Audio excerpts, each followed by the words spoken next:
Magandang buhay mga kabiyahero. Okay, so araw po ng Biyernes, pangalawang araw ng biyahe po natin this week mga kabiyahero. Mukhang medyo maganda-ganda yung pasok ng ating pagtatapos ng buwan ng Enero. At napakalapit po ng ating magiging biyahe.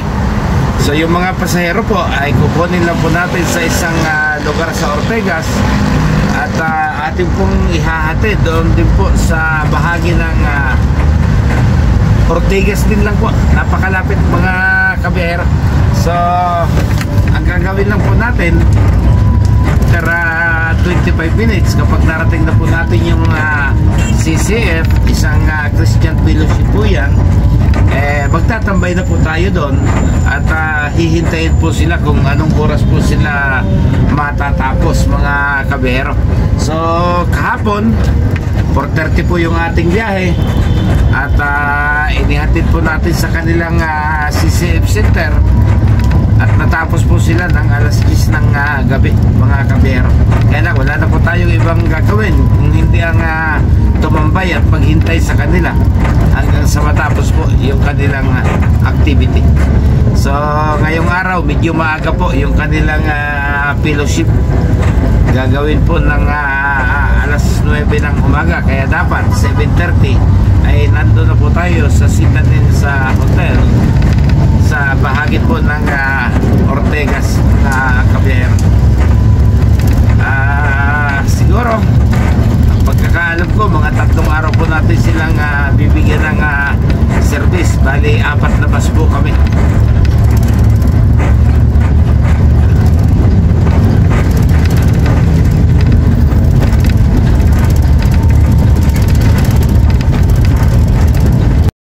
Okay, paiksihin na po natin yung ating istorya. Paiksihin na po natin yung ating kwento at kasalukuyan na po tayong umaakyat ng Ortigas sa flyover mga kabiyahero. Ayan, napaaga po tayo. Halos 30 minutes lang po nating tinakbo mula po doon sa aming grahe sa Baysa, Quezon City. So makikipagpatintero na naman po tayo sa mga gwardiya ng Ortigas pag tayo po sinita mga kabiyahero. Hindi pa ho nakasindi yung kanilang mga ilaw mga kabiyahero.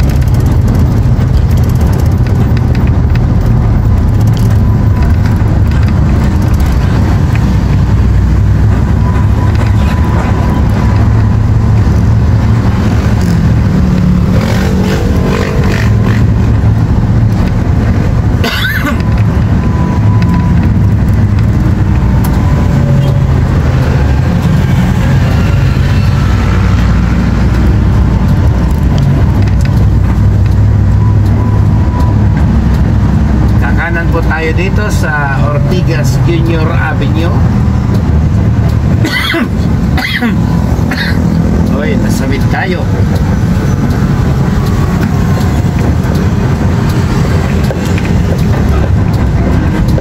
Okay.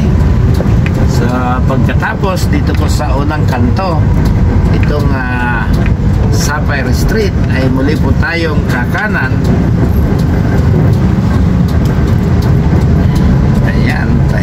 Tahimik pa ang Ortigas Center.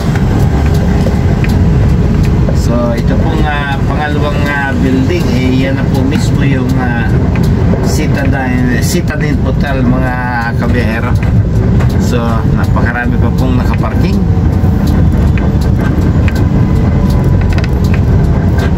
Nakahilera pa po ang mga kotse.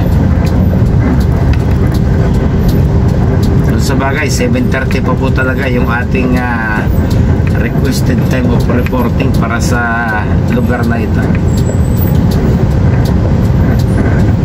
Okay, pag tayo po'y sinita ng gwardiya, iikot po tayo.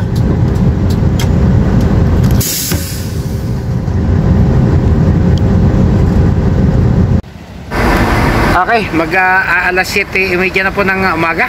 Unti-unti na pong nagdadatingan yung ating mga pasahero. So napalitan po yung ating mga isasakay. Kagabi po ang ating pong mga pasahero ay delegates po mula sa US, Canada at Europe. So ngayon po ang ating pong nakuha ay mga delegates naman po galing sa Middle East, mga kabiyahero.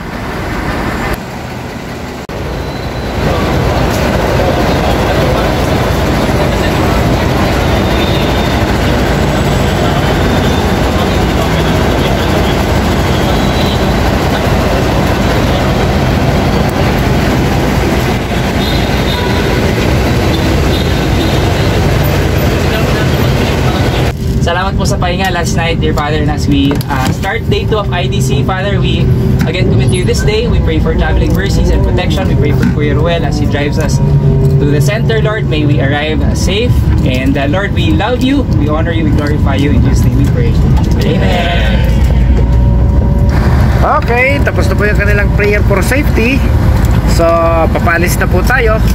Past 8 na po ng umaga. At ito na po yung Sapphire Street. Yung pong ating natatanaw sa dulo ay yung tinatawag po na ADB Avenue. Kakanan po tayo dyan.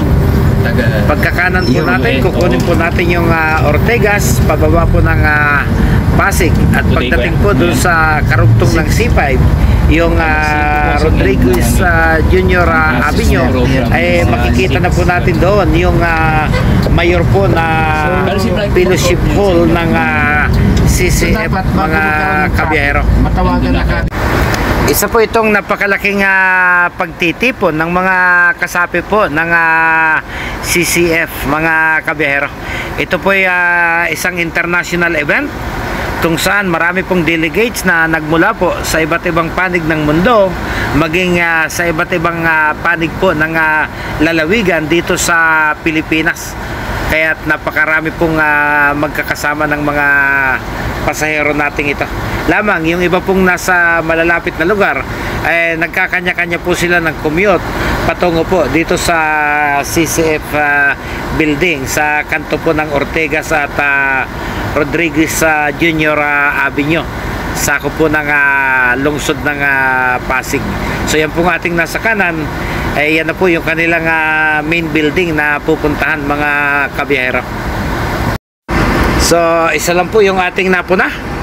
Bagamat mula po sa iba't ibang bansa, ito pong ating mga pasahero, parang napansin ko na halos 99% yata ay puro mga Pilipino po itong kanilang mga membro, kahit sila po ay nagmula pa sa ibang bansa, mga kabiyahero. Parang building. Hindi ka lang po papalit.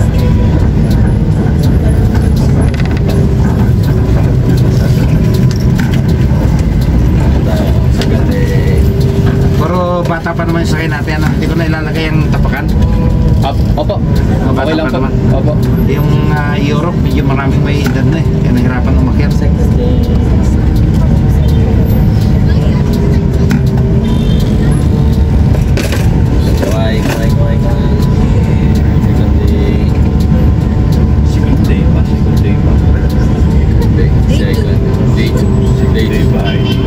Dalayan po lahat ng gamit, ha. Malayo po yung parking para masigurado po tayo.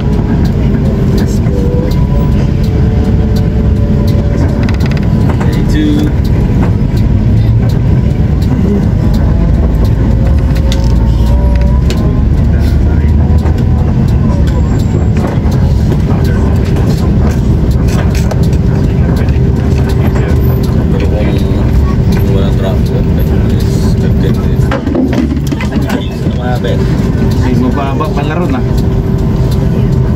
Yung parang ano, Yung sa bandera. Hindi man lang sinukat ng engineer yan.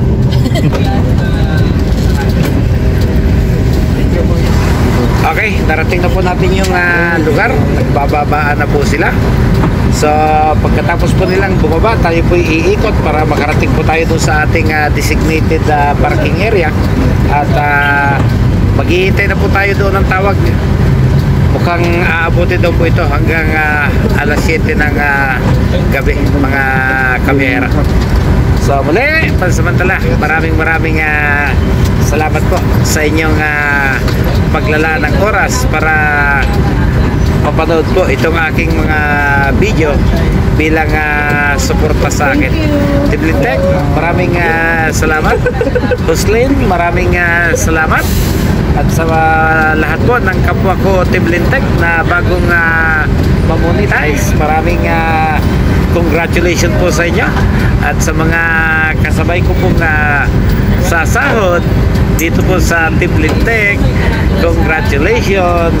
Pabalato naman mga ka-Tiblintek. Okay, salamat.